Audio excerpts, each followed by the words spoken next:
Hello everybody, how are you all? I hope each one of is fine and doing great in your studies. So इस video में बात करूंगी IPS clerk prelims के बारे में। जिन्होंने पूछा है प्रीलिम्स के बारे में थोड़ा बहुत, तो उन्हीं के लिए है, ठीक है। सब के लिए नहीं है।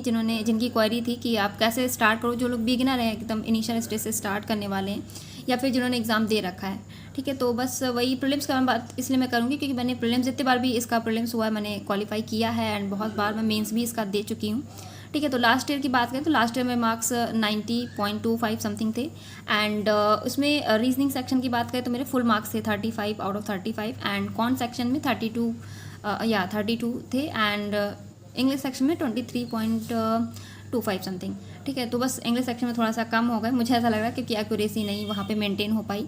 तो यही चीज़ आपको भी ध्यान रखनी है कि अगर आपको लगता है कि आप किसी सेक्शन में बहुत अच्छे हो तो उसमें आपके फुल अटैम्प्ट्स होने चाहिए और एक्यूरेसी के साथ होने चाहिए, यानी कि जितना आपने अटैम्प्ट किया प्रॉपर वो सही होना चाहिए। एंड कोशिश यही आपको करनी है कि full attempts and full marks आपके उस सेक्शन में रहें, ठीक है। चाहे वो कॉन्ट हो, चाहे रीजनिंग हो, चाहे इंग्लिश सेक्शन हो, वो तीनों में से कोई भी हो सकता है।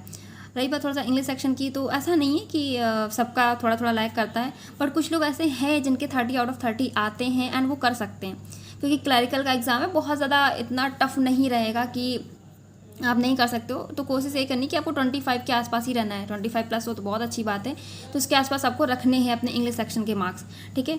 और बाकी जो आपका कॉन्ट रीजनिंग है वो प्रैक्टिस पे बेस्ड है। आप जितनी ज़्यादा प्रैक्टिस करोगे डीआई की, पजल्स की, एंड जो आपके क्या बोलते हैं ये जंबर फॉर्म जो क्वेश्चंस होते हैं, जो क्या बोलते हैं, हाँ, बंचेस में आते हैं, लाइक सिंप्लीफिकेशन आपका हो गया, क्वाड्रेटिक इक्वेशंस हो गई, एंड अगर हम वही रीजनिंग सेक्शन की बात करें तो उसमें जो इनइक्वालिटी हो गए, सिलॉक्स हो गए, और हाँ, उसमें भी सीरीज़ होती है, अल्फा न्यूमेरिक सीरीज़ हो गया। तो इस तरह की चीज़ें होती हैं जो आपके बंचेस फॉर्म में जो क्वेश्चंस आते हैं उससे आपको उनकी सबसे ज़्यादा प्रैक्टिस करनी है।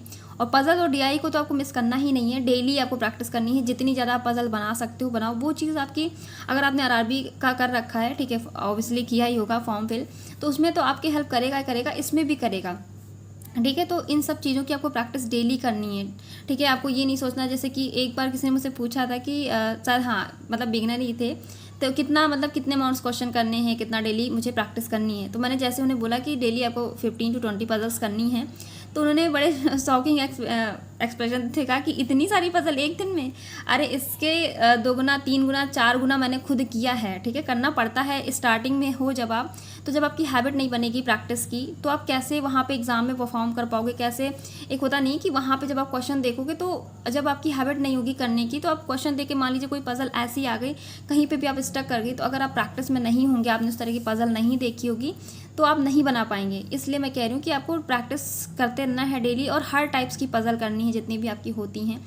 लीनियर हो गया, रेक्टेंगल बेस्ड हो गई, स्क्वायर बेस्ड हो गई, सर्कुलर वाली हो गई, ठीक है, जितने, और ट्रायंगुलर, मतलब बहुत सारी पजल्स आजकल तो मतलब वैरायटी आ गई है। तो आपको हर तरीके की पजल ट्राई करते रहना है, डीआई ट्राई करते रहना है, यानी कि प्रैक्टिस करते रहना है। और रही बात एग्ज़ाम, जैसा कि हम सभी को पता है एग्ज़ाम हमारा अगस्त के, आई थिंक लास्ट वीक, और सितंबर में ऐसे करके है कुछ, ठीक है। अगस्त सितंबर आप मान सकते हैं कि पूरा आपका एग्ज़ाम ही एग्ज़ाम है, आरआरबी और ये आपका आईपीएस क्लर्क।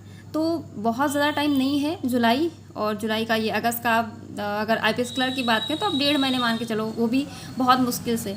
अदरवाइज़ जब आपके आरआरबीज़ के एग्ज़ाम लगेंगे तो उसमें टाइम नहीं मिल पाता। आप इधर एग्ज़ाम होगा, और वो भी 3 डेज़ में, बहुत सारी शिफ्ट्स उसमें रहती, कब किसका कैसा एग्ज़ाम पड़ेगा, ठीक है, किस टाइम पे, वो सारी चीज़ें भी मैटर करेंगी, ठीक है। तो उसमें भी लोगों का थोड़ा सा रहता है इन्वॉल्वमेंट आपका, कि किस डे पे कौन सी शिफ्ट ईजी आई है, कैसा पेपर जा रहा है, ये सारी चीज़ें रहती हैं। तो अगस्त जो आपका रहेगा थोड़ा सा, बहुत ऐसा नहीं है कि आपको बहुत ज़्यादा टाइम मिलने वाला है, उसमें आप बहुत अच्छे से कर लोगे।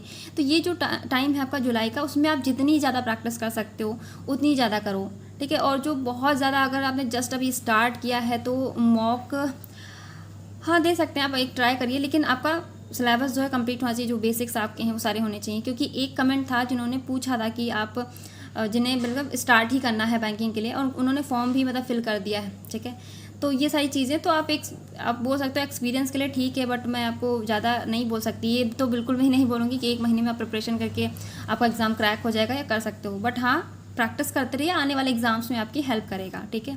बट 1 महीने में अगर आप ये सोचो कि सब कुछ आप कंप्लीट करके, मॉक टेस्ट दे के अगर आप कोशिश करोगे कि क्लियर हो जाए तो नेक्स्ट टू इम्पॉसिबल है थोड़ा सा, ठीक है। वरना करने वाले तो कर भी लेते हैं, मैं ये नहीं बोलूँगी, बट थोड़ा सा मुश्किल हो जाएगा। बट बाकी जो लोग कर रहे हैं, ऑलरेडी प्रिपेयर कर रहे हैं एंड जिनका प्रीलिम्स अभी तक नहीं हो पा रहा है, थोड़ा सा अगर आप कुछ महीने से प्रिपरेशन कर रहे हो तो उनके लिए थोड़ा सा ईजी हो जाएगा। और साथ ही साथ रही कि मॉक टेस्ट की, तो आप डेली 2 मॉक टेस्ट ज़रूर दो, क्लरिकल का और सेक्शनल टेस्ट हो गए, आपकी क्विज़ेस हो गई, इनसे आप ज़रूर वो रखिए, ठीक है। ऐसा नहीं कि आप इनको साइड बाय साइड कर दे रहे हो, उससे भी आपकी प्रैक्टिस बनी रहेगी।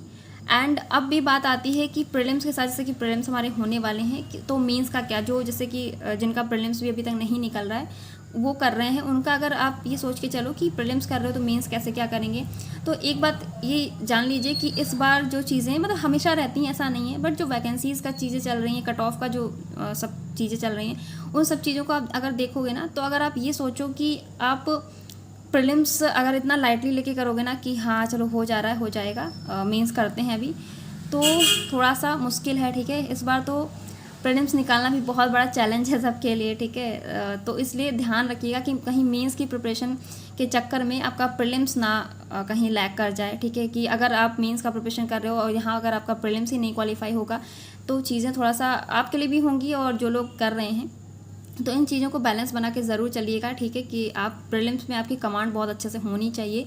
मेंस के लिए आप अगर चाहो तो आप करंट अफेयर ज़रूर अपने साथ में रखो, ठीक है। वो आपकी टू डू लिस्ट में शामिल होना ही चाहिए, उसको आपको बिल्कुल भी डिटैच नहीं करना है अपने आप से, उसको डेली टच में आपके रहना है कि डेली क्या हो रहा है करंट अफेयर में, ठीक है। वो आप 1 घंटे उसके लिए निकाल के रखो। और इंग्लिश सेक्शन आपका हो गया, ये दोनों चीज़ें आपकी मेंस में हेल्प कर जाएंगी, तो इन दोनों सेक्शन को आप साथ में लेके चलो। बाकी रही क्वांट रीजनिंग की बात, तो वो आपके अगर कॉन्सेप्ट क्लियर है, प्रैक्टिस में बने हो, वो चीज़ें थोड़ा मेंस का आप मौका वगैरह दोगे, प्रैक्टिस करोगे तो आप सीख जाओ, मतलब प्रैक्टिस के साथ वो चीज़ें मैनेज हो जाएंगी, वहाँ जाके थोड़ा सा लेवल अप हो जाएगा, हाई हो जाएगा। बाकी जो ये करंट अफेयर है, इंग्लिश सेक्शन है, वो आपको प्रैक्टिस में आप बने रहेंगे, अगर आप डेली टच में रहेंगे तभी चीज़ें हो पाएंगी। अचानक से आप अगर लेकर बैठोगे ना PDF या कोई मैराथन क्लासेस, तो वो चीज़ें आपको वो आप मकअप नहीं कर पाओगे। इसलिए मैं कह रही हूँ कि अगर आपको मेंस साथ में लेके चलना भी है तो इन दोनों चीज़ों को साथ में लेके चलो, बट प्रीलिम्स के साथ कोई लापरवाही ना करें। मतलब आपको daily mock test, sectional test हो गया या क्विज़ेस वगैरह आप लगाते हैं, ये क्विज़ेस की बात करें सेक्शनल टेस्ट की, तो आपकी स्पीड के लिए बहुत हेल्प करता है। मैंने खुद पर्सनली किया है, स्पीड में आपकी बहुत हेल्प करेगा। अगर आपको लगता है कहीं आप लैग कर रहे हो तो स्पीड बूस्टअप के लिए आप ये क्विज़ेस सॉल्व कर सकते हो, और ये फ्री आपको हर जगह मिल जाएंगी। चाहे आप क्या बोलते हैं, जितनी भी मतलब प्लेटफॉर्म है जो जहाँ से आप मॉक टेस्ट देते हो, आपको हर जगह मिनी मॉक टेस्ट हो गया, आपका सेक्शनल टेस्ट हो गए, टॉपिक वाइज टेस्ट हो गए, आपको सब जगह अवेलेबल रहेंगे। आप देते रहो, प्रैक्टिस करते रहो, ठीक है। बस हाँ, अपने स्ट्रॉन्ग सेक्शन जो आपका है उसमें लैक मत कीजिएगा, उसको वैसे ही बनाए रखिए कि उसमें आपके फुल मार्क्स आ जाएँ, ठीक है। और अपनी एक्यूरेसी को ध्यान में रखते हुए बस प्रैक्टिस करते रहिए। बाकी जो लोग मतलब प्रॉपर गाइडेंस के साथ अगर आप करना चाहते हो प्रिपरेशन IPS क्लर्क की, अगर आपने रखा है कि हाँ आपको करना है बहुत अच्छे से, तो ऑलिव बोर्ड पे इसमें क्रैकर कोर्स आया हुआ है, तो आप उसके डेमो क्लास के लिए भी नीचे दिए हुए लिंक पे इनरोल कर सकते हैं, ठीक है। अगर आपको जानना है लाइक क्लास कैसी है, कैसा टीचर्स पढ़ाते हैं, एक होता नहीं कि क्लास ज्वाइन करने से पहले आपको थोड़ा चाहिए होता है कि हाँ मतलब कैसा है क्या है, तो वो उसके लिए आप डेमो क्लास कर सकते हैं, देख सकते हैं कैसे क्या पढ़ा रहे हैं सर, किस तरीके का, तो वो भी आप देख सकते हो करके, ठीक है। बाकी आपको जैसा लगे तो आप उसके आगे जाके परचेज़ भी कर सकते हैं, क्योंकि उस पर भी 20% ऑफ चल रहा है। अगर आप कोड यूज़ करोगे BS10 और एक्स्ट्रा 5% भी ऑफ आपको मिल जाएगा, ठीक है। तो देखा जाए तो पूरा 25% का ऑफ मिल जाएगा, ठीक है। तो आप अगर चाहते हैं लेना, पूरी प्रॉपर प्री मेंस सबकी आपकी प्रिपरेशन कराई जाएगी, ठीक है। सारी लाइव क्लासेस, प्रैक्टिस सेशन जितने होते हैं, मॉक टेस्ट एंड सब कुछ रहेगा उसमें आपका, ठीक है। प्रॉपर जो आपका रहता है पूरा प्रीलिम्स एंड मेंस ही रहता है आपका क्लर्क में, तो सारी प्रिपरेशन वहाँ पे फुल कराई जाएगी। तो अगर आप चाहते हैं, इंटरेस्टेड हैं, ज्वाइन करना चाहते हैं, तो नीचे दिए गए लिंक पे आप इनरोल कर लेना, डेमो क्लास ले लेना, उसके बाद आप डिसाइड कर लेना आपको क्या करना है।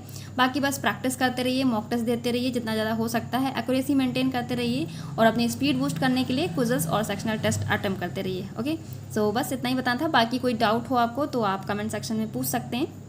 Thank you everybody and good night.